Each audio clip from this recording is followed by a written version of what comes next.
This is the download from Sounds Profitable, your daily source for the essential news in the business of podcasting. I'm Gavin Gaddis.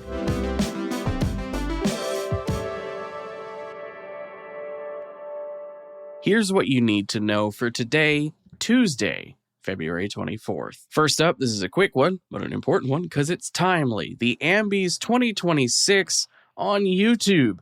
Thanks to a historic blizzard interrupting flights and trains into New York City, as evidenced by the fact I'm sit at home right now instead of on Airfest, grumble, grumble. The 2026 Ambies have been rescheduled to tonight, Tuesday, the 24th. In addition to having rescheduled the event to today, the Podcast Academy has also pivoted to make the event live streamed on their YouTube channel. The waiting area that you can go to is linked in the show notes and will go live at 8 p.m. Eastern Standard Time.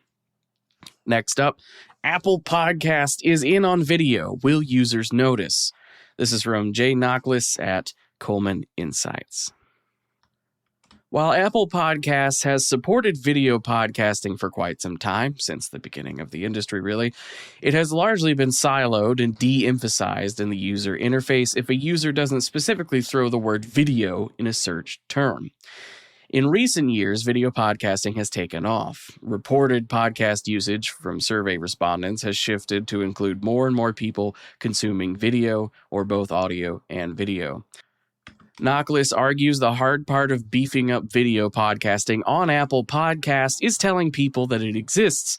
It'll take a concerted effort on Apple's part to spread awareness of video podcasts in their native iPhone app for podcasts, overriding years of training to automatically open YouTube whenever somebody thinks about a video podcast. Next up, Apple just moved the center of gravity in podcasting. In a new piece for Rain News, Amplify CEO Stephen Goldstein also reflects on the recent Apple Podcast news and the larger growth of video podcasting. With that growth comes a need for understanding why certain formats work. Audio podcasting started as an intentional medium. Audiences actively searched for a show, manually subscribed, and chose when and where to listen to specific episodes.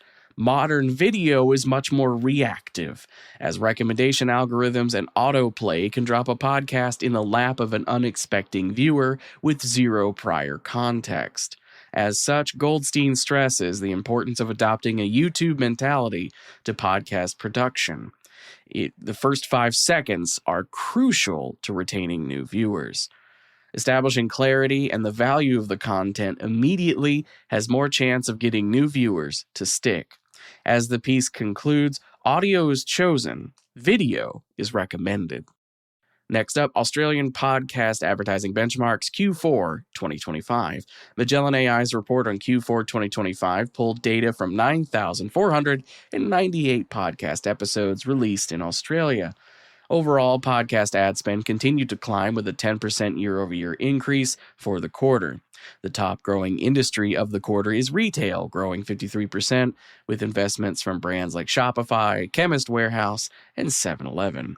Though the largest sector in Australian advertising for podcasts remains financial services, with $1.7 million for the quarter. And for our final top story, why streamers are going all in on companion podcasts. An overview of the growing field that is television companion podcasts. While the genre used to be largely dominated by fans, the companies making the shows themselves have gotten into the game in a big way.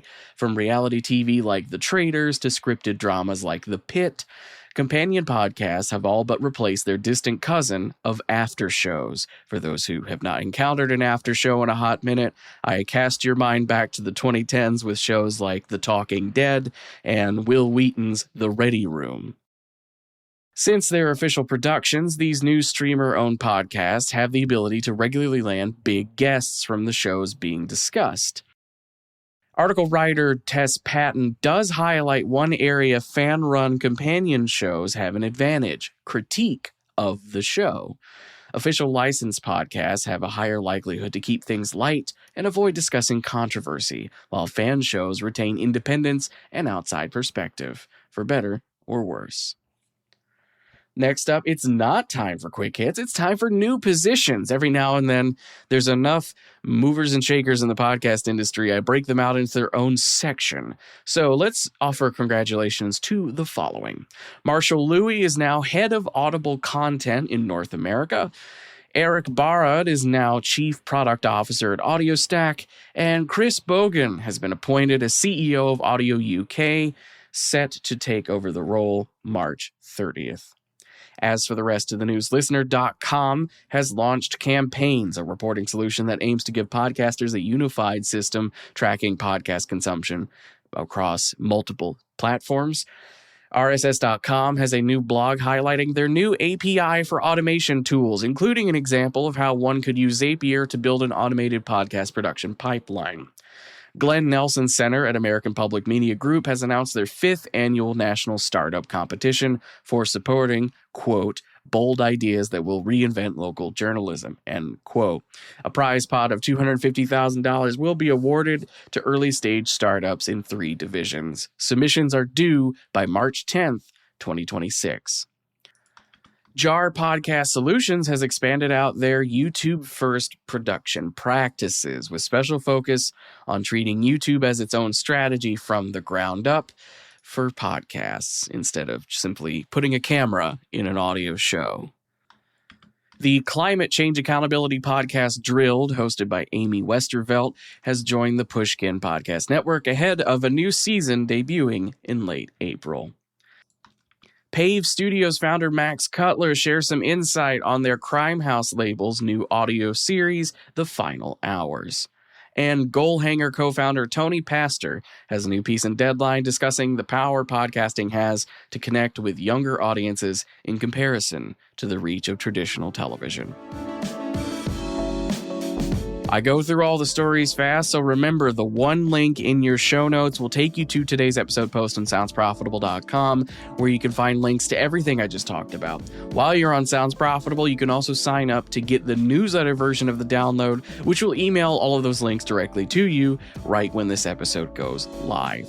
The download is written and produced by myself, Brian Barletta, and Tom Webster. For Sounds Profitable, I'm Gavin Gaddis, and I'll see you tomorrow.